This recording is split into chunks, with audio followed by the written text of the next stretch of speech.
Hey, good morning, everybody. Welcome to Pillow Talk with Dr. Boyce and Dr. Alicia Watkins. My name is Dr. Boyce Watkins. I am here in the morning, laying against my pillow with my lovely wife, Dr. Alicia. How you doing today, babe? You know, I'm doing okay, but you wake up much earlier than I do. I do. I I'm do. still trying to wake up. Yeah. Well, they say that men's testosterone levels are really high in the morning. So what are you trying to say? Well, it makes us, let's say, very ambitious, whatever that means, Oh boy. depending on the Mm-mm. day. Hey everybody, how you doing? Let us know if you can hear us. Can you give us a quick yes in the chat to let us know that we're coming through? Okay. Hello, Lisa Love. I see you. And DJ Universal. He says 50 cents an agent. Interesting. Brian Johnson. Good to see you. Let's see. FW Sigma. Good to see you, Lise. Good morning. Duran McLennan Group. Nigel. David Thomas. Let me know what city you're from. Also, if you have a business or something, feel free to shout your business. And I want to say good morning to everybody. If you could, please hit that thumbs up button. Thumbs up, thumbs up. Make sure you subscribe, all that good stuff. And also, if you want to know why we do Pillow Talks are kind of a fun way to. My wife is a professor of social work. I am a professor of finance, and we like to talk about topics that relate to love and money. I wrote a book years ago called Financial Lovemaking, which is really interesting in light of all these topics that are kind of happening in the press, where you have some rich guy getting sued because of things that happen in the bedroom. And my wife happens to be a person who's done a lot of work with couples and families as it relates to things like trauma and also domestic violence, which is something that is going to come up today. So let's get started today. Okay, so our topic has to do with, or the latest version of all the things that have been going on is that the rapper 50 Cent just announced that he wants to make a documentary about Diddy. I was very surprised by that. I didn't think that 50 would do something like that. But then again, you can put nothing past 50 Cent. Apparently, 50 Cent says, I think, according, and this is real, this is not made up. It was all stated on X, formerly known as Twitter. And he claims that all the proceeds from the documentary will go to victims of domestic violence. What do you think? Are you surprised by this? I am surprised by this. Like, why is he taking this up as his cause? Hmm. Um, it's interesting. I don't know. When did he start working on this? Just recently? So, I mean, this is really, it's really something. Like, most of us, like 50 Cents, we're so busy. We have our own personal task in life. We have like all these different goals and aspirations. And from what I'm seeing, 50 Cent is very busy. Hmm. So he's stopping what he's doing. Because in order to take up a cause like this means you have to rearrange your schedule. I'm just thinking about the logistics here. He's got to Okay. say, I am going to have some meetings right now where I'm pulling an impromptu team together. Yes, we talked about what we're going to do in 2024. Now I'm shifting gears to take up this cause. Mm. Yeah, it is a little suspicious. Who called him an agent? Someone called him an agent earlier. Well, what's interesting about it is it'd be one thing if 50 Cent has been a consistent advocate for domestic violence. Yeah. I haven't seen evidence of that. I think that it's a personal thing with him and Diddy. If you know the history between 50 and Diddy, it hasn't been good. Diddy hasn't really said a lot about 50 in a negative light, but for whatever reason, 50 Cent has had a real vendetta against Diddy. And I thought it was, I think it's one thing if you have a person who's been a consistent advocate for women, consistently fighting on a certain cause, versus somebody who sees this maybe as an opportunity to get to, there we go, Duran said the right word, personal, to settle a personal beef that he has with Diddy. To just say, okay, he's down, I'm gonna kick him while he's down, or whatever. But then again, though, the stuff that some of these crazy stories that are now coming out with Diddy, they're kind of bizarre. Well, I mean, if these crazy stories are coming out about Diddy, haven't they always been out about him? Like, why is Mm, he taking it up now? Shouldn't he have taken it up back in the 90s or back in the 2000s? Wait, when did mm, 50 Cent become popular? about 2004? early 2000s. Yeah, '04. I say '06. That's when you do a documentary. Mm, When he's gathering up, he had this weird experience and gathered up the information then. many men wish death upon Come me. on. Blood in my eyes, dog, and I can't see. That is like every black man's anthem. I'm trying to be what I'm destined to be. And niggas trying to take my life away. I put a whole okay. Oh Lord, please stop saying. Every man I know loves that album. Not even just that song, but that whole album 50 Cent put out. Like Yeah, it that was. album was Well, like, it was beautiful and brilliant, like it was like and he had just the best gimmick. His gimmick. See, people don't understand. Sometimes one little gimmick, one little hook will take your business to the tenth floor instantly. His whole gimmick was I got shot 9 times, and he just repeated it 10 billion times. well, Like that wasn't even an original gimmick. Cause it was just like that that's was true. every rapper's Rappers get shot induction. all the time, but Cause nine you times, got street cred. but get shot 9 times at once. I mean, that's pretty Yeah, terrible. 50 Cent blew up really fast and really big. Like he had a Yeah, movie, he had that great album. Like yeah. he's got a lot of people backing him.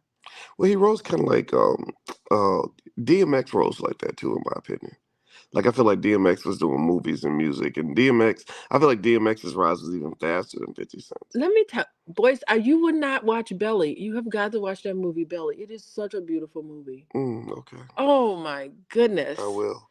I will. Belly. Okay. I tried to get him to watch it. He wouldn't Well, open up to the I movie. like the white suits in the pictures, and I started watching it. I just kept falling asleep every time. I don't know You have why. to stay with the It seems movie. like the type of movie I would love. I don't know why. It's such a great movie. Okay. But anyway, Anyway, okay. So anyway, do me a favor. Please hit the thumbs up button. Thumbs up, share, subscribe. All right. So yeah. So I agree with you, Ronald. So here's what my assessment would be, and then eventually we gotta like go into like we got to become like the scientists that we're supposed to be.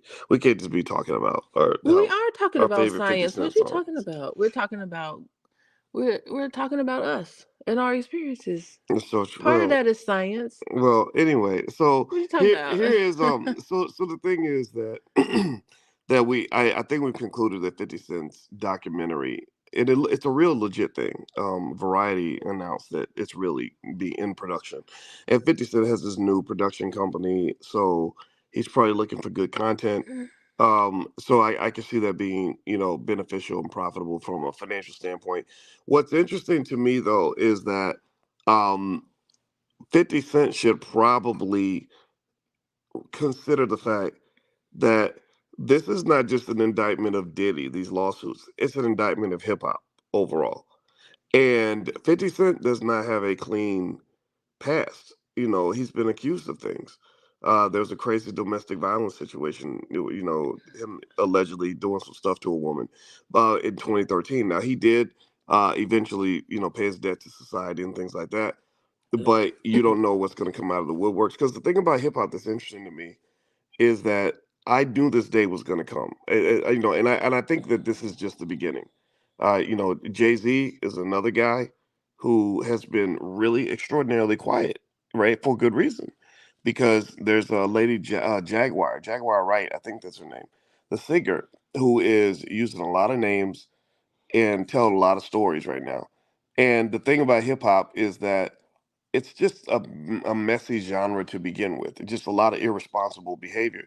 And I think Rick Ross even had a song where he rapped about drugging women and having sex with them without them even knowing that they got drugged, which speaks to Diddy because I heard Mark Curry, one of the former Bad Boy artists, was telling a story about parties that they would have, and the liquor would be spiked, and there'd be a lot of you know um, crazy stuff going on, and a lot of people and the women would have their mouths open, and Diddy would just put pills in their mouths. And I saw somebody who said, "Well, that's atrocious. Like he's a predator." And I was like, "But if they wanted, like, I'm trying to ask this question: What's the difference between a person that takes drugs versus a person who was drugged? Like, what's the difference? Like, if I hang out with a drug addict and I'm a drug addict and we both use drugs together, how does that differ from me being accused of in a predatory manner drugging them?" Yeah, you seem to be really um You seem to be really caught up with the details of hip hop and what's going on. I didn't even realize all of those things were happening. I think I've just You been too never, busy to tune into all of that. But what do you mean? no, you never noticed the chaos in hip hop. Yeah, I noticed the chaos, but I didn't notice like the level of detail that you've been tuned into. Yeah, and in my mind, I'm thinking, yeah, 50 Cent. He's also been in the news too because of his son. I remember we did a discussion about that, about his Oh yeah, son, um, having some issues about Father's Day. Was that him about Father's Day? yeah. Oh, 50 Cent's son. He's had a long Along, storied issue yeah. set of issues with his son. Yeah. Yeah, so so that could be yet another thing for him to maybe he should be focusing on that, his own family. I don't know. Mm, Um yeah, so it is a lot of crazy toxic behavior, but I think about hip hop to me is like the answer to white people and their what is that metal? What is that? What's that kind of music? I don't even know the name of the music. heavy metal, The rock heavy and roll. metal music, not necessarily rock and roll, but like the heavy metal genre. Like I feel like that is the white people's answer. That's like our version is hip hop and rap music, and white people's like crazy genre of music where like just anything goes. I think is more like heavy metal. So, and I'm thinking about like just as lewd and rude and ruthless as this sort of culture, hip hop culture has been, I think it's also been equally rude with well, you're so distracting when I talk. Okay, I think it's also equally rude with that sort of punk rock Mm. movement. And so now we're villainizing like the entire genre of hip hop on the anniversary of the 50th anniversary of hip hop. Well, I think it should be clear. There's no goal, and it should not be the goal to villainize all the hip hop because hip hop is very diverse. But you kind of have this strand, almost like this toxic infected strand of hip hop, that really came out of the drug culture, the death culture, the gang culture, I, and it just yeah, became messy, right? that's And what came with that though? I mean, I feel like it started kind of with NWA, Snoop Dogg. Snoop, we don't love them hoes, right? You're hanging, when you hang out with pimps, pimps are not known for being considerate of women, right? So you had men that wanted to be like pimps. They were emulating pimps, and that oh kind of yeah. continued, Okay. right? And I feel like so 50 Cent comes along right after, a few years after Snoop, it blows up. Right, he's part of that strand. It's almost like a lineage, right? You have NWA, Dr. Dre, and then Dr. Dre pushes Snoop out there, and then he also gives birth to the career of 50 Cent. Right, and then you kind of have like these other artists that come after that, right? So I feel like Okay. there's just this around this music, there is this culture, and it's unfortunate because I feel like it's one where women did not feel safe going into that industry. Yeah, I guess women did not feel safe going in the industry. Um I'm just thinking about it like why are we so fascinated with the crazy wild lifestyle of hip hop artists? That's what I'm thinking about.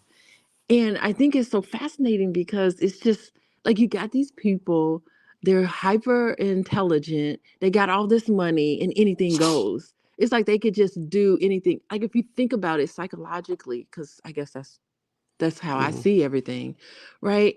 Every day when we get up and go to work and we do our jobs and we raise our kids and we do all these nice, we are so mainstream. Like we're walking the line, you know what I mean? And but then there's this segment that is just like no rules are followed. The rock star, I want to call it the rock star lifestyle, almost like the hip hop lifestyle. It's just like they can do whatever they want. They have all, it's like gluttonous. It's almost like there's just an abundance of everything. Women are everywhere. It's just all this pleasure is happening. I guess, to make it kind of fair for a Sunday morning. Like all this stuff is happening. Sex, drugs, and rock and roll. Like I see that kind of lifestyle and we look at it like, wow, that's kind of awesome to live your life like that every single day. So I think that's our fascination with that sort of thing. I'm thinking about it more in terms of like rock star lifestyle, where it's just It's just wild and crazy. It's all sorts of fun. Everybody has money. You have these nice big old mansion parties. Didn't Puff Daddy had a party? Everyone wear white, and you see pictures from it, and everybody's looking fabulous. Everybody's looking like they're having a good time. It just Hmm. looked like just a bunch of fun people getting together. But now we're hearing that it wasn't fun for everybody. Do me a favor, please hit the thumbs up button, thumbs up, share, subscribe. You're watching Pillow Talk with Dr. Boyce and Dr. Alicia Watkins. My name is Dr. Boyce Watkins. This is my wife, Dr. Alicia Watkins. Dr. Alicia is a licensed therapist and a full professor of social work, and her website is coachingwithdralicia.com. She's a certified trauma specialist. She sees individuals and couples and families and stuff like that. And so my wife and I do the Pillow Talk podcast because we like to talk about topics that relate to love and money. And I'll explain where that fits into this conversation in a second. If you could, please hit the thumbs up button, thumbs up, share. Make sure you subscribe. Don't forget this podcast is on Spotify. So if you look up Boyce Watkins on Spotify, you can find it there. So I think you're right, right? Like hip hop artists are the ultimate bad boys.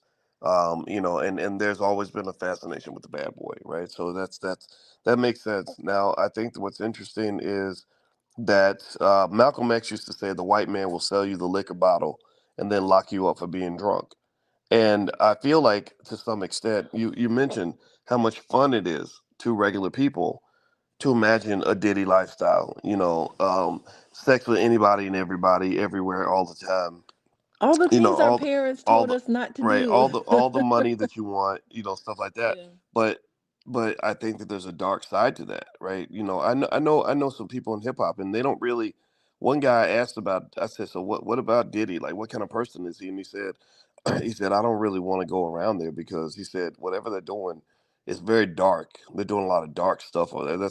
I remember he said that, and this is a well-known person. If I said his name, everybody would know who I'm talking about.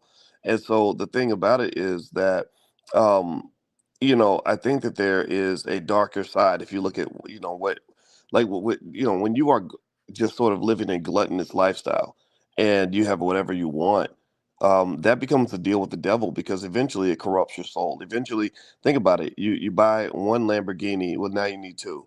Then you get two, now you need four. You get four, now you need seven. And then you get to a point where somebody could buy you a new $400,000 car, and it does nothing for you. Or you have sex with. Will Smith said he has sex with so many women that I could have sworn that he said that in his book that eventually orgasms made him vomit, right? Which is crazy. Deion Sanders talks about how he was at the peak of his career, had all the money, all the fame, all the women, all the parties, but he was suicidal. And and I see that, I can see that happening, right? When there's a very dark side to having whatever you want. Like I think that can lead to a lot of depression. Because how can you appreciate the good in your life if everything's always good all the time?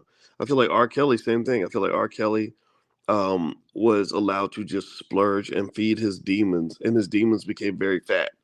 So he needed to feed them lots and lots of activity to keep them full, and that's what put him in jail.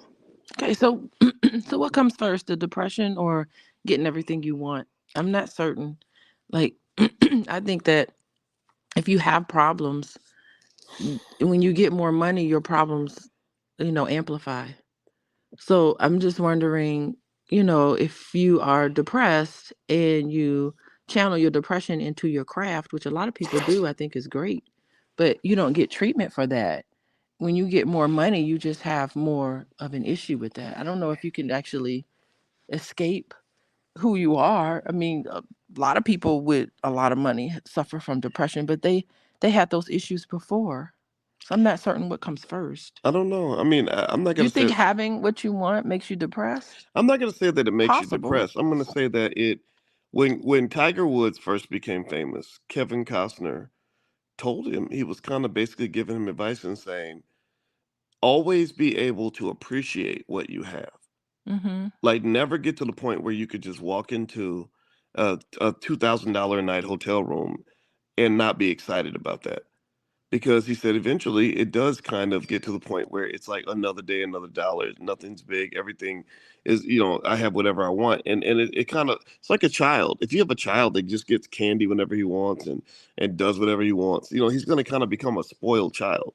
So even the tiniest deviation from having whatever he wants can create like emotional turmoil and everything else. And I kind of, and nobody likes the spoiled kid. He's kind of, his empathy ends up going out the window. And I just kind of feel like with Diddy, I think that we all glamorize that Diddy R. Kelly, and I compare him to R. Kelly because I think there's another person that probably could have used some treatment lifestyle. But when I hear about Diddy's sexual preferences, for example, like what normal man, you know, says I want to go get a male prostitute, have him sleep with my girlfriend, and I'm gonna sit in the corner and film it because that's what I need something that extreme for me to feel sexual gratification. That sounds like a man who's kind of had whatever he wanted and he's looking for something new. Yeah, and you mentioned Tiger Woods. Good grief! Like I was watching his documentary on how he grew up. That was a pretty, it was a pretty. I mean, there were some great things that happened when he was growing up, but there were also some really bizarre accounts of his childhood. It was not at all normal at all. Like he was I love. very uncomfortable around people. He definitely had some internal issues. Mhm. um it just didn't seem as if he was able to do some of the things that kids do. I mean, even look at Michael Jackson. His childhood was really unique. And even Michael Jackson reflected on it and said, I never really got to live, I never got to be a child. He was a child in Las Vegas singing in nightclubs in Las Vegas, which at that time was unheard of for Mhm. children to be there. And so, I think that children who aren't allowed to developmentally go through things, you need to be loved. You need to feel loved as a child, not spoiled as a child, but loved. And there is a difference between those two. That's That true. I think a lot of people get that mixed up. Well, we don't know Diddy's childhood, right? I know he grew up with his mother in, I guess, Brooklyn, maybe, or maybe if I got the borough wrong, forgive me. Y'all can correct me on that, but or maybe it was Queens. I can't remember. But anyway, so what I'll say though is I look at Tiger and Michael Jackson, as child prodigies. It's a trade off, I think, um, because there's a part of me that really envied Tiger and Michael to have that. Beyonce was like that. Beyonce was a child prodigy who was trained. You can't. It's hard to be Beyonce if you start at the age of 18 or 20. A lot of times you got to start when they're 9 or 7, whatever. And you can see those tragic cases, right? You look at Britney Spears and the challenges she's had, but then you have people that say, hey, if I hadn't gone through my unique upbringing, I'd just be average like everybody else. Michael Jackson would be a regular guy working at a factory or in a corporate office, dreaming of being Michael Jackson, No, and that's all possible. And guess what? Even if that did happen, in a sense, it's okay. Because look at where Michael Jackson is now. I mean, look at all of the issues Michael Jackson has had in his life yeah, that that came from that unique childhood. yeah, yeah. My theory. I have a theory. You want to hear it? What's your theory? My theory is that anybody who becomes the best in the world at anything is usually going to be a weirdo. They're gonna have consequences. They're unique Right, people for sure. to get something valuable. Like if you want to get a house that's worth $20 million, you have to pay $20 million worth of money. You have to pay a higher price to Hmm. get the higher asset. Right. So I think that if you look at Michael Jordan, every guy walks around saying, "I wish I was Michael Jordan. I wish I was, 6'6" and had all the women, all the money, all the power, all the fame, won 6 championships, etc." But most people weren't willing to sacrifice what Michael sacrificed. Michael had to, step on a lot of people, do a lot of things that didn't feel good. He had to spend a lot of hours in the gym, make a commitment a lot of people wouldn't make, you know, and you can see it, right? You talked about his documentary. His eyes look yellow, and He's very worried he, about him he's always drinking the liquor, right? in that So, documentary. What is right, he covering up? Like, why would you have to? drink alcohol during that documentary. I don't know. It just seems like the price of fame and all that sacrifice. For me, like, what are your children saying about you? What's your wife saying about you? What are the people who are very, very close to you? The people in your family who are extremely close to you. What are they saying about you? That's to me, that's the true sign of success. Yeah. And it's not what all these people you don't even know whether they walk around and admire you or not. Yeah, I mean that's nice, but you have to balance that out Well, with true happiness, like really real happiness. When the holidays come around, do you have somebody you can spend time with who know you and like you, and they're your inner circle and things like that, like we do. We have great people that we spend, our family and all of that we spend time with, and I don't take that for granted. But then, some of these people who are stars, to me, it's just they've sacrificed all of that time with their family, and it's times like this where I think that they feel really lonely. yeah, I think that you're right. As a finance professor, the way I look at a trade off like that is in almost really in economic terms. It's like this: if I go out and I spend $200,000 on a car, is that too much to spend on a car? Well, if you ask people who spent that much money on a car, there's going to be two camps. There's going to be the people that say, "Oh no, it was worth it, worth every penny because I wanted this car so badly that I was willing to pay. I would have paid 300,000 for that car." Then there's other people who say, "No, no, it was a terrible mistake. It was a complete waste of money. In fact, it destroyed me financially. I regret the decision." Right now, is it so? So that goes back to the fundamental question: is it right or wrong to spend $200,000 on a car? Well, it depends. It depends on the person. Depends on the car. It depends on how much you love automobiles and how much you're willing to sacrifice to have that thing. Right. So the same thing is how much is too much of a price to pay for fame. Well, I would say Yeah. that if you're a person who becomes super famous and says, "I love it," you know, I saw Will Smith talk about how much he loves being Will Smith, and because Mm-hmm. of the power he has, and I can go around the world and get on an airplane and fly wherever, and and all that, and I can change people's lives with the snap of my fingers. I met his brother Harry. I talked to Will's brother Harry for 2 hours, two times we talked for 2 hours, straight hours. Very smart man. They come from a very smart family. And Harry, when I met Harry, he pulled up in a Bentley, and I was like, wow, that's a nice Bentley. And he talked about how great it was to sign these 50, $60 million contracts, with his brother. And so it's really kind of like you've got those people that pay a huge price to be successful and they're happy that they did it. And then you got people that paid a price that was too high, right? You look at the Britney Spears, you look at what happened to poor Lauren Hill. Then you have people that have their downfall as a result of their fame. Like you have R. Kelly, could become Diddy. You know, Diddy's associations. Anybody associated with Diddy is kind of hustling backward right now. Same thing with Rick Ross. I think 50 Cent even put Rick Ross in his little promotional video for the documentary, which again reminds me that it's very personal because he's always had a personal issue with Rick Ross. And Rick Ross, if you recall, he did have a lyric where he actually literally put, I don't know why these rappers love just snitching on themselves, as if this speaks to the fact that they don't believe they're ever going to be held accountable. But in a verse, he literally said that he would drug a woman or whatever and sleep with her, and she wouldn't even know that it happened. And that's just, I mean, it's like, oh wow, okay. So you would rap, you're rapping about rape. You're not rapping, you're raping on record, right? And you think that's okay. Okay. Good luck with that. Yeah, I remember they interviewed 50 Cent when his child was really small. And they said, would you, your music, you talk, here you have a child now, and you have this music. Um, would you allow your son to listen to the music that you put out?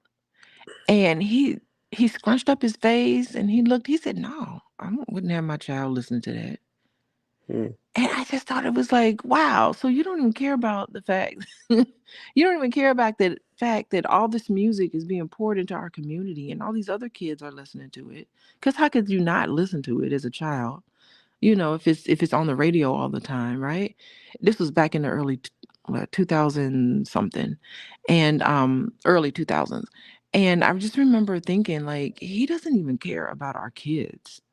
He's just putting all this music out there. He's gonna have his children listen to it, but he doesn't care that our kids are listening to it.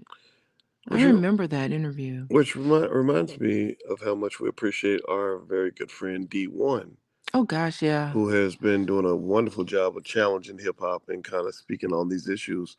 You know, D people. I don't know if people know this, but D is like he's like a relative for us. Like we went to Boston just to go see him at Harvard and hung out with him, and he's been at the convention several times. You know, the All Black National Convention, and I was so proud of him to see him really taking on, just the toxic energy that exists in that space. And I think it is time for hip hop to kind of grow up a little bit. And Everybody's got to take a stance now. You on one side or the other side? well, you got to say something. You know, you can't. Yeah. You can't. You can't keep believing that 2 plus 2 is 12. And Mm-hmm. that's what we believe when we really think that you can have poison dumped in your community on a regular basis, poison of the mind. And I'd love for you to speak on that. What music Yeah. does to the subconscious mind. You have all this poison dumped into the minds of your children and somehow think you're gonna have a healthy community at the end. Hip hop has a huge impact on the subconscious mind. Am I accurate? You're the expert. You're the one who's read all those books about the subconscious. I mean, Mm-hmm. what's your assessment on that? Yeah, it's the repetition. I mean, just think about it. How do you when think about advertising and you hear this over and over again, and it's always in the form of a jingle. Why do you think advertisers spend so much money on jingles? Because it's catchy and everybody knows a song. Like, you learn so well. Da da da da da. I'm loving it. Yep. Yeah. So I mean, they understand a Happy Meal. They understand a Happy Meal. It's just a old dried up burger and fries, right? I don't want to grow up. Right. Being a Toys R Us kid, Right. right? So I'm we a all Toys know R this. Us kid. That's what's so great. Having everything into a jingle, we know that's how we learn. And even the commercial breaks, they say, we're going to take a break from your programming. Get up, grab something to drink, grab something to eat, go to the bathroom, Hmm. go to the bathroom. And they want you to do that because in the background, they got their commercials running. Mm. And they don't want you to sit and look at the television. They want you to get up and do a bunch of stuff and then have their messaging in the background. That's how you program your subconscious mind. Mm. And they understand that. So when you're hungry, you're going to say, I'm hungry. I need a snack. I need a Kit Kat, you know? Give me a break. Yeah, Give a me a break. break. Or I need a Break me off a piece Snickers. of piece of that Kit Kat bar. Why do I need a Snickers? Because it's what you crave. Yeah. Oh wow. People would say that, right? So you don't even know. So next thing you know, you're in the store buying a Snickers. You don't even know why. Damn. And that's how powerful it is. How could music not be that way? And I think the difference, I know I talk about rock music, but white people got so many different genres of music. It's like we only have one and it's part of our culture. It's like it has like such a deep impact on us. There's no variety in rap music at all. It's like, and the images that we see of black men are so stereotyped. The images that we see of black women are stereotyped. We don't see Mm. who and what we are in its complete totality. And Mm. that's what's damaging. Wow. Well, everybody, you're watching Pillow Talk with Dr. Boyce and Dr. Alicia Watkins. My name is Dr. Boyce Watkins, and my wife, Dr. Alicia Watkins, is a licensed therapist and a full professor of social work. And also, her website is coachingwithdralicia.com. She sees clients on an individual basis. She sees couples. She sees families. So if you're interested, feel free to go to coachingwithdralicia.com. And also, I have a book called Financial Lovemaking, which is why we love to talk about topics that relate to love and money. I wrote this book when I was on the faculty at Syracuse University, and it has to do with how money affects relationships, how money affects how we date, who we choose to be with, things like that. So I'm really fascinated by all these conversations online about, about you know money slash love, right? So I think these things are really interesting. Do me a favor, please hit the thumbs up button, thumbs up, share, subscribe. Okay, so speaking of that, speaking of money and love, a lot of people have made a legitimate argument that, um, that there is that when you talk about somebody like Diddy, that there were just thousands of women that were willing to do anything just to be next to Diddy, that they were just so caught up in the fame and the power and the fortune. Yeah, shout out to 5150. Corey Holcomb is a friend of mine. He, me, Corey. I guess Corey and I kind of beef for a second, but then Wait, what? we squashed the beef. What? What's 5150? It's the 50. It's a show with Corey Holcomb. Corey. Yeah, we got to go to his I am. show. Let me tell you something. I am. I feel like I am just not tuned into what's going on with Black people right now. I'm so busy. Oh no no no! I'm like Don't missing out on don't everything. worry. Well, you missed it when Corey. I guess Corey got mad at me because he felt like Oh, now that I did not he felt miss. like I had insulted him, and then he did the every week he would have a show on Tuesdays, and every Tuesday for like 3 or 4 weeks he did every single show about me, and I was like, wow, this is so crazy, this is cool. That's So yeah hilarious. yeah yeah, but then eventually it was like, okay, I don't really. I'm not, I know we're used to having 45, 50-year-old black men on the internet beefing. I'm not doing that. Like, I'm not interested in that. I'm interested in trying to make progress. So we decided to just like have a public conversation, Corey and I, And and he we want. stopped talking about you.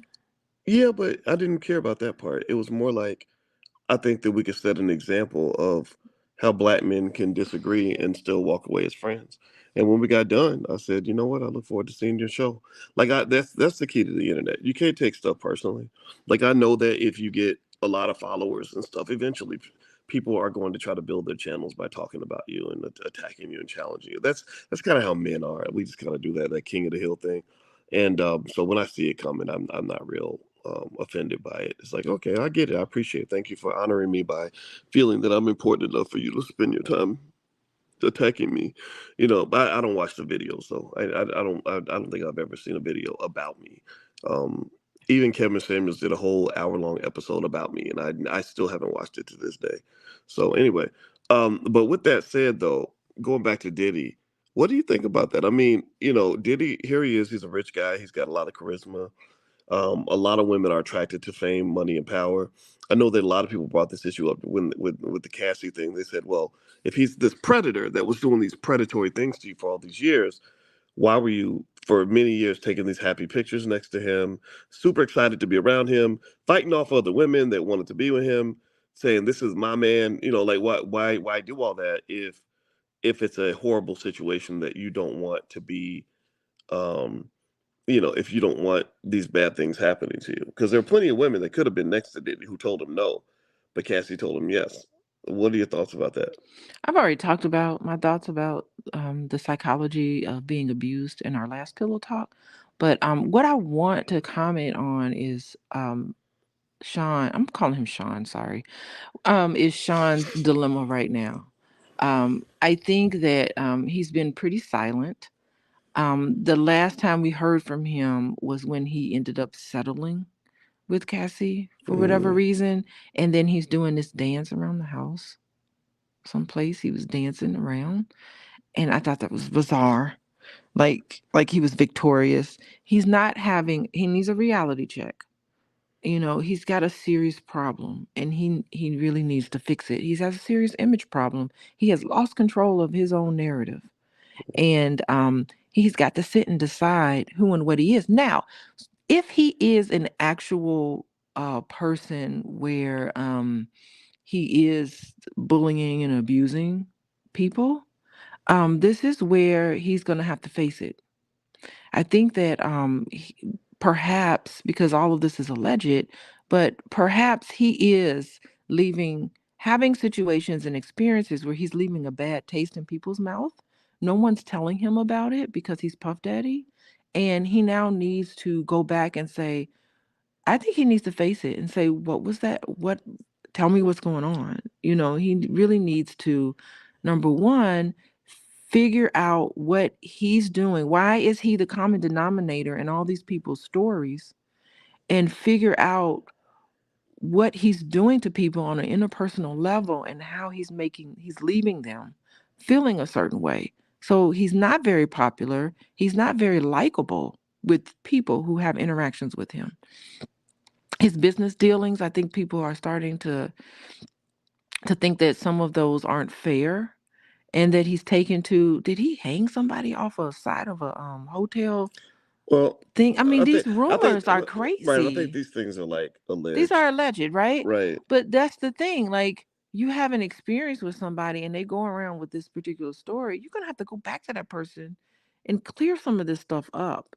And it seems like it's been happening, is there's a pattern of this, that he's been leaving people with a certain type of experience. And he's got to figure out what's happening. Why are all these people walking away from him with these bizarre stories? And is that the type of image he wants of himself? So maybe number one, he needs to change who and what he is and how he's interacting with people, or he needs to clear some of this stuff up and say his side of the story.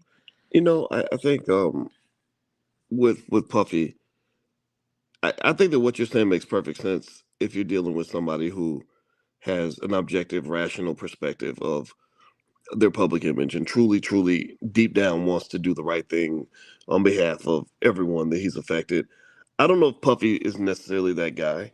I kind of feel like with Puffy, if you remember, he's kind of he's almost like the East Coast Suge Knight for the most part. You know, him and I Suge. didn't know that. Well, him and Suge kind of established themselves, I think, as twin pillars back in the 1990s, and one pillar went down. You know, it's almost like the Soviets in the U.S. You know, like you had East Coast, West Coast, and you had Puffy, or Puffy and Biggie, and then you had Suge and Pop. That was kind of how the media, white media, typically, positioned it. So I think that with Puffy kind of establishing this reputation of being the bad boy records, right? I think that there was an expectation that, like, yeah, I'm the bad boy hip hop. I'm gonna do what I want, and the world's gonna reward me for that. The world's going to loved me, they acknowledged me. You know, similar to Suge Knight.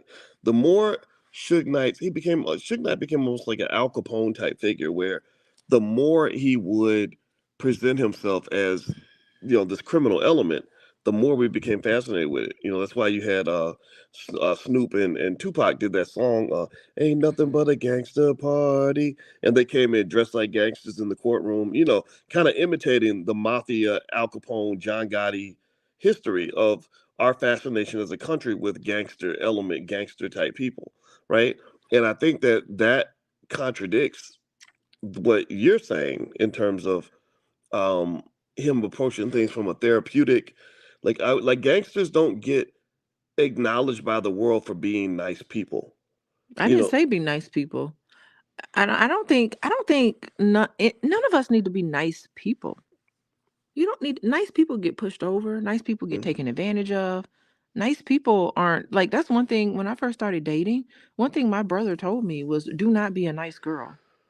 Whew. You know what I mean? Don't be nice.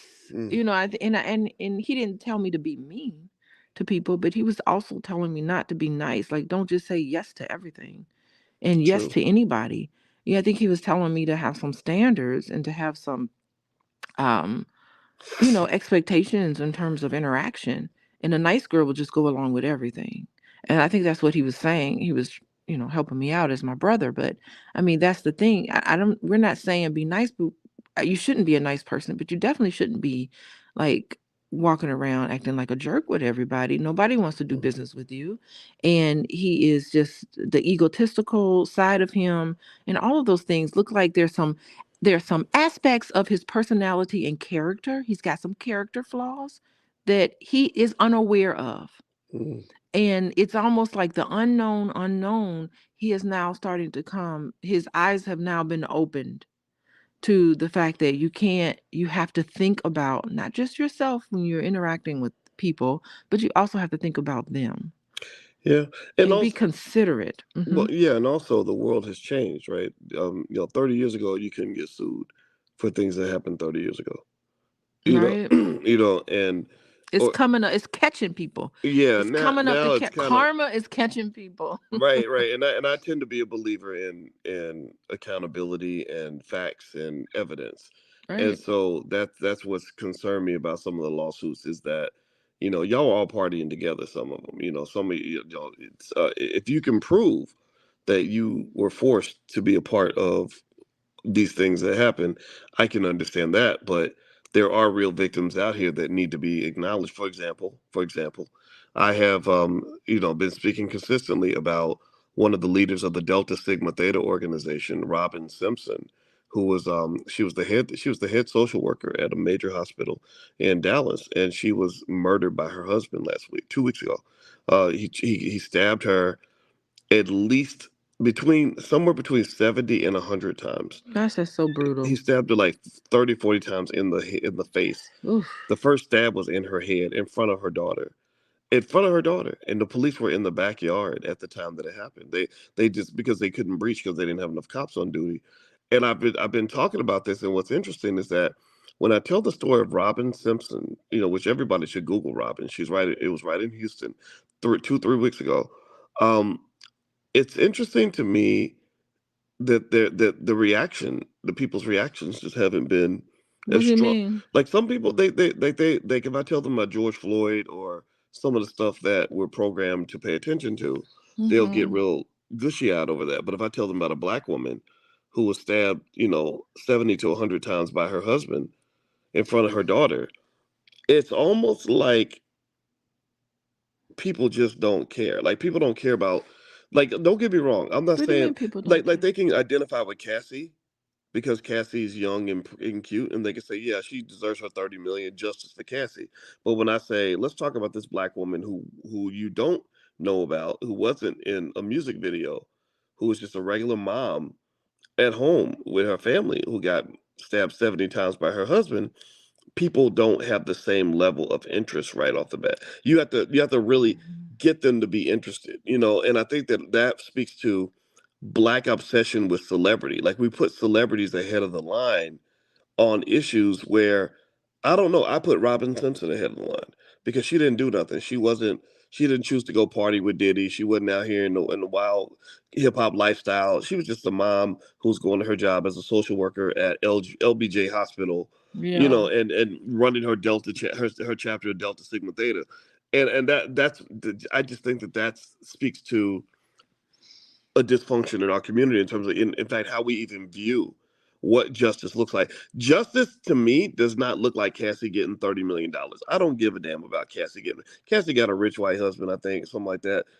He gonna take good care of her. Yeah, well, I, I mean, you're that's my two asking that cents. you're asking that question, and of course, we all know that all of us, our lives are important, and our lives matter. Every single individual of us, and I think I just want to explain it to you. I'm not gonna say. Can I just say the difference between trying to understand behavior versus agreeing with the behavior? So I'm just gonna give you an explanation of the behavior because it sounds like you don't understand. So this is my explanation about why that's the case. It is, first of all, I think it is just terrible, the domestic violence, and for him to lose it, for the husband to go through whatever he was going through, to be able to do that heinous crime to her. I think that's just really awful. But they caught him, and thank goodness they caught him, and hopefully justice will be done, right? We can't rewind time and change what's happened. I think the thing with George Floyd was that here you have this man, he's in handcuffs. He's in handcuffs. It's public, it's televised, and you see this police officer just kind of suffocating him to death out in public while he's like begging for his life. Like there's something about that injustice that I think that people responded to. So I think that might be a difference. The thing with Puff Daddy and Cassie is that we've known of them for a really long time. I mean, just think about, the 90s, the 2000s, 2010s. I mean, for 30 some odd years, 20 some odd years, we've seen Puff Daddy and Cassie, and they've It's by the way, his name is Diddy. okay, Diddy, whatever. But we've seen Sean and Cassie interact. We've on some level kind of gotten to know them as a public figure. And that's why I think it's so fascinating, because now things are coming out about what was happening with them. So it's almost like subconsciously, of course, like, wow, somebody that you've known for a really long time. So it hits harder, and you're like, God, Diddy was going around doing all that kind of stuff. Who knew? So it's way more sensational. It's way more fascinating. But I don't think I don't think the public thinks that this particular wife and mom's life is less significant than Puff Daddy's lifestyle or what was happening with George Floyd. So I just want to explain that to you. Not that I Well, agree with well, I anything. appreciate you explaining it to me. Yeah. Thank you for That's what makes it thank you so for explaining your sensational. perspective. And by the way, please hit the thumbs up button, thumbs up, share, subscribe. So here's what Milton Elliott says: it's all a money grab. Now I'm given that my training was in money, I'm gonna tell you where I think money it plays an interesting role in this. Like money's very powerful. Money influences behavior at a significant level. I wrote about this a lot in my book, Financial Lovemaking, because these things kind of fascinated me. So here's the thing. I'd like to do an experiment, and I'd like to ask everybody's input on this. What do y'all think about this? What if they changed the law tomorrow and said, in these cases, you can pursue justice for anything that you can prove occurred more, at any point in time, even if it was 50 years ago, you can still get justice. But they changed two variables.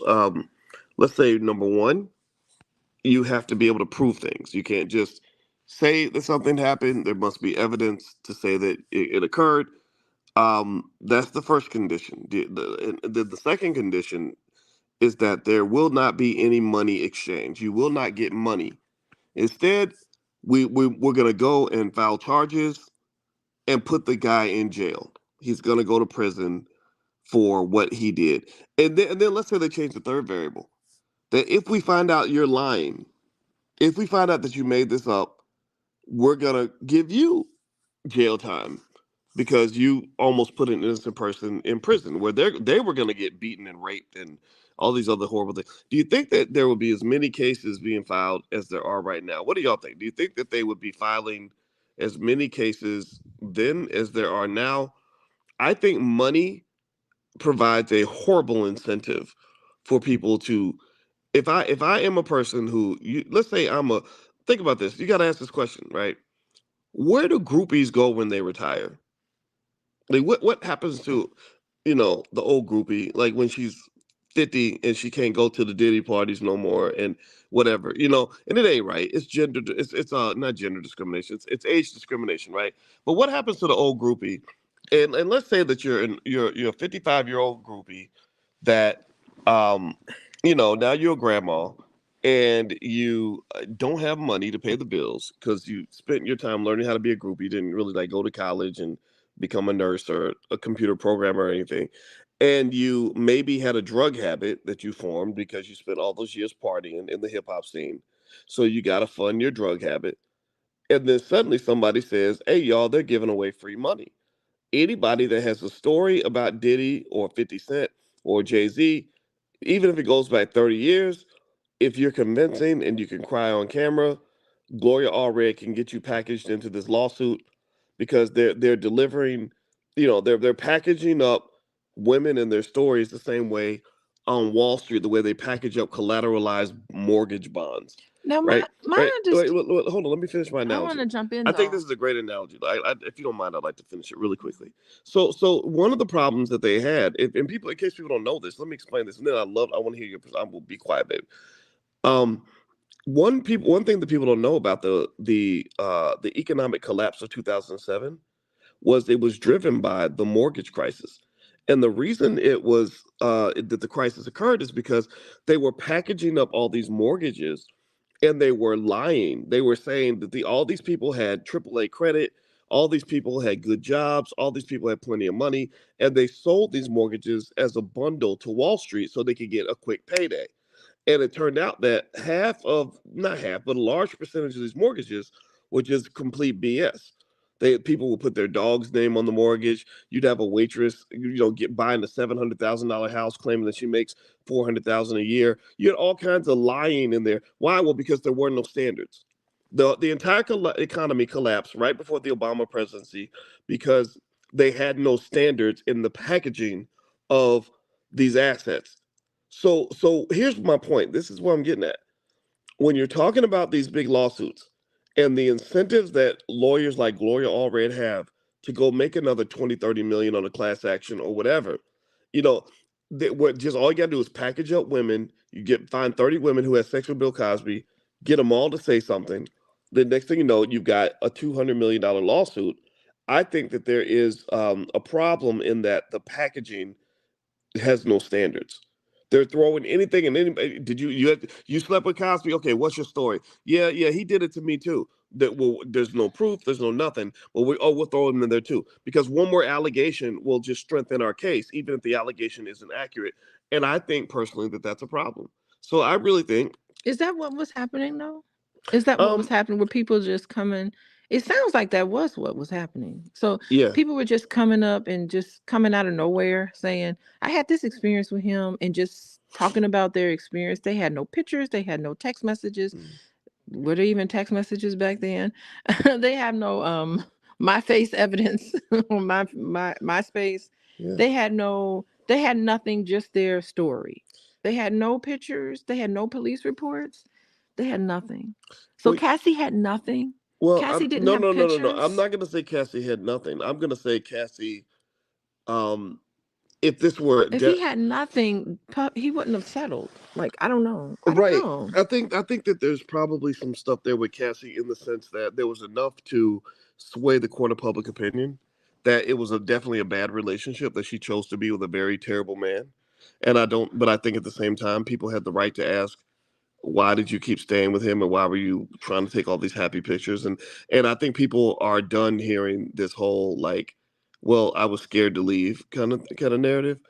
Even though, Why but are the people scared? You just talked about your friend who Mhm. was, or someone, a friend of a friend who just was attacked by her Yeah. husband and killed. She was leaving the relationship. So how can you say, why is this person scared to leave? Because there's a legitimate reason why somebody would be scared to leave an abusive situation, because they're afraid Well, that's a good about point. somebody attacking them. So I think what we want is accuracy, Well, right? right. We want people to come forward and press charges against individuals. You have to have proof. You have to have some evidence. I would hope, and it doesn't seem like this is what's happening, but ideally I would hope that lawyers would sit down with potential clients and say, I'm not going to take on this case until you show me some evidence that this happened. I'm certain this has happened to you, and I'm very sorry about that. But legally, I can't do anything as your lawyer if I don't have evidence. Well, the I'm not question, going to take this. well, Like, that's, well, I think the question is, what's the penalty yeah. if somebody files the suit and it turns out that it wasn't true? And I think you're right with Cassie. She did have some video, and Seal's making a good point. Video, phone records, witnesses, things like that. You have to have Um, all of those but I think there should things. be cross examination on both Well, sides, and, there and it shouldn't would be be, it right? should be called victim blaming. I don't know. I don't know if there's. I mean, the thing is that the way the game is played is you don't even want it to. The other person doesn't even want it to go to trial because you know that it's going to lead to everybody's dirty laundry being thrown out there, and one person has more to lose than the other person. So the game is that you sue them and then you give them a chance to settle before it goes to court. So really, nothing gets proven. It's really it's a poker move. Like in poker, that's what you do. You make the stakes so high. I'm a good poker player. I've won big tournaments with hundreds of people. What you do in some situations is if you know somebody's got something to lose, you make the stakes so high that they'll fold their cards before you even find out who's got the better hand, right? So ultimately, what I would say is that I think Cassie had a case. I'd just be curious to know what would happen if you really gave them real justice that didn't involve money. Why does money have to equate to justice? Why can't justice be getting him sent to jail if he really did terrible things to I think you? that's the difference between like a criminal case versus a Right, civil case. right. So are you saying we should never have civil cases? Like, civil cases need to be thrown out. We should only Um, have criminal cases. I I I'm th- not certain we need to lock everybody up. I think when I you don't tie I know. think when you tie capitalist incentives into anything, it has the potential to corrupt what you're trying to do. I say this as a finance PhD, not as a regular person. Okay. As a finance PhD, I can tell you, So what should be the alternative? You think criminal should be the I think the alternative? alternative maybe it should be forcing him to make a public apology, or maybe having him somehow go through therapy to so he doesn't victimize other people. Like I don't see where it always has to come back to money because Mm. money creates the wrong incentives. Money makes people, But you know, that's in the it. criminal. So I just want to let you know, just in criminal cases, they do put them into partner abuse intervention programs, the PAPE programs. So they will put them into the PAPE program. They will Mm-hmm, put them into anger management program when they in the criminal court system. mm-hmm, Because it's like if you don't go to these programs and complete these programs, which are expensive, mm-hmm. so they do kind of get regular people in the pocket, but they say no, you have to invest in these programs because they're not free. I don't think they should be free, honestly. I think that individuals, not men and women who are participating in these abusive behaviors, instead of going to court, instead of going to jail, they do need to go into those 26-week intervention programs. I was an evaluator of one of those programs. I still am actually an evaluator of a partner intervention abuse program. And so yeah, I do think that that's what should happen to them. They should go into those programs. They should pay for them, and then, that's sort of like what they do instead of going to jail. So, Well, but that's criminal, well, either way, you know?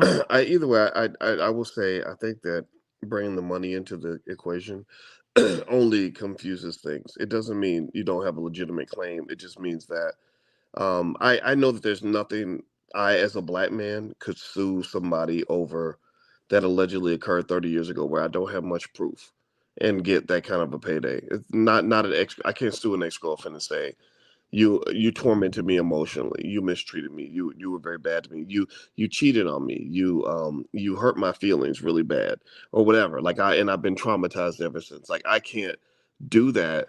And I think that this does kind of skate a line where at the very least you have to be precise about how you do it. You can't just have kind of this free for all. And because 50 Cent, as much as he's gloating in Diddy's demise, he's next. You, I guarantee. I'm gonna say it you right think now. he's going to go down? I guarantee. Well, not go down, but I think he's gonna get. He's probably, if he's not getting sued already, I think he will get sued at some point. Because remember, a lot of these rappers have a long trail of women with stories, hundreds of women. Think about this. You got hundreds of people, a lot of whom need money, who don't, no lawyers, who could easily just file a lawsuit. It's like, Okay. okay, well, what have I got to lose? I might as well go Yeah. ahead and threaten to destroy your reputation because you're going to lose 20 million. You're going to lose $5 million deals. You're like Diddy. You're going to lose endorsement deals. You're going to lose all this stuff. So why not pay me 5 million to make it Mm-hmm. all go away? And that's what is going on with the Michigan State football coach, Mel Tucker. People should look up Mel Tucker's case because Mel Tucker, there's a lot of evidence that's been released that this lady that accused him of I think she accused him of touching himself when they were on the phone and That's really inappropriate. bizarre. Right.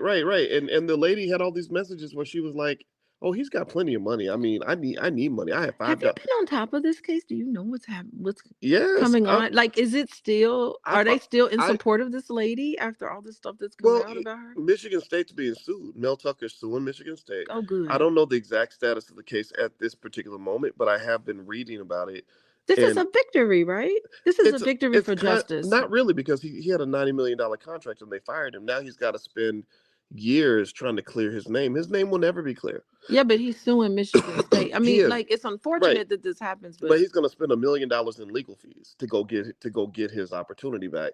And I think that and the thing here's the thing that people got to understand: the perspective of a black man is it's very traumatic. Just like it'd be like, just imagine a woman watching other women get beaten and raped, like over and over. Now this is different from a physical rape, but you're watching men get financially raped yeah, for being involved in situations that can be described as ambiguous and or if not sometimes just a figment of someone's imagination. Like I don't believe Mel Tucker did anything wrong, he even didn't. if even if he touched himself while they were on the phone. He didn't physically touch this woman. He touched himself while he's on the phone at his house. He's like, is that really worth $10 million in a Was it a lawsuit? video chat? It wasn't a video chat. It was I just the think yeah, I audio. think they were on the phone, like a regular telephone call, and this lady, all these text Wow. messages that she was trying to keep from getting released. they found those text messages from her dying assistant. Her assistant died, and the lady was trying to get the messages off of her assistant's phone, but they were able to go back and get them. And they found her basically talking about how much money he had and how he could help her. And because they had a good relationship at first, where she would go to him for money or whatever. And then I guess he didn't give her what she wanted. So she's like, okay, I'm going to accuse him. And she's like, oh, but he'd be stupid not to settle because look at how much he's going to lose. I mean, it's a simple play. It's, again, you're talking to a poker player and a mathematician, right? And I'd probably be good at chess. It's a chess move, right? And I personally think that they should, if they're going to do this right, have some standards. That's it. That's all I've ever asked. It's like, what's the standard? So when people say, "Oh, he did this to her," I'm like, "Okay, well, show me." Because obviously, I'm an advocate against things like violence against women, domestic violence, and all that. And I think that the real cases get ignored because you have people that realize that they can move to the front of the line. I want to be able to sue for racism. Can somebody come in on it with me? Yeah, Let's do let's. a clash action lawsuit because I could go through my whole life Oh my and gosh, talk about how I've been like discriminated against. There are laws against it, but it's never exercised. as Medea says, "Hallelujah." Let's exercise our right to sue white people, You're damn right. especially these white women that cause havoc. I'm traumatized. I can't even, I don't, anyway, it's a traumatic Does experience. anybody want to join our class action Let's do lawsuit? one. Let's put one together. I could really Yes. build a claim. Oh my gosh. Think about how many black people have to get therapy and are so Every time you traumatized. get talked down to like you stupid by a white woman, let's all get together. The Karens. Let's go after all the Karens in our life. The Black America versus Karen. Yeah, I think we would have. There'd be so many people. It would be all of us. We all could just come in and point to Karen, and I bet a lot of us could point to the same person. Or maybe it could just be black women against Karen, right? And it could be called BWAC. We got to brand it. BWAK, Black Women Against Karen. I BWAC. want a civil case because I want them to pull out money out of their Hell purse yeah. and pay me for Write me a check. my mental stress Anguish. and anguish Hmm. put upon me. Oh my God. That is such a great Boys, idea. you are y'all don't know. You know what? The pillow talks are not recorded, but if y'all could just see Boyce right now, it's hilarious. Wait. You are just so funny to me. You're crazy with the blankets. You always But half the blanket is on the floor over on your side. don't stop being a hater. Like that's mental distress, boys. I have no cover. Anyway, as y'all can see, it's time for us to go ahead and You are call it a funny. day because we just getting silly right now.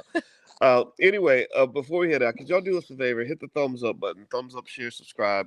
Also, by the way, I will be doing a profit alert very, very soon where I share stocks that I'm buying for the family. So if you are interested in learning what stocks that I am buying, feel free to text the word stock to 31996. Text stock to 31996, and I'll send you guys a profit alert. Also, Dr. Alicia is a licensed therapist, a full professor of social work, and a certified trauma specialist. She also helped us to create the first ever Black financial therapy department in the Black Business School. So if you'd like to learn more about what Dr. Alicia does or talk to her directly, just go to coachingwithdralicia.com and you can fill out the intake form. And I'm gonna tell you, I'm a big advocate of therapy. I think undiagnosed, untreated trauma in our community is our greatest challenge, particularly when it comes to wealth and family and all these other things. And whether you know it or not, family and wealth are directly connected because broken families tend to lead to the greatest wealth drain in the Black community. So fix your trauma. We got to elevate. We got to make ourselves better. We got to heal because I get tired of reading about Black trauma everywhere in the media because I don't think that's right. I think our kids deserve better than that. So have a wonderful day, everybody. Thank you so much for listening. This podcast is on Spotify. Hit the thumbs up button on your way out the door, and we'll see you soon. Take care. Bye, everybody.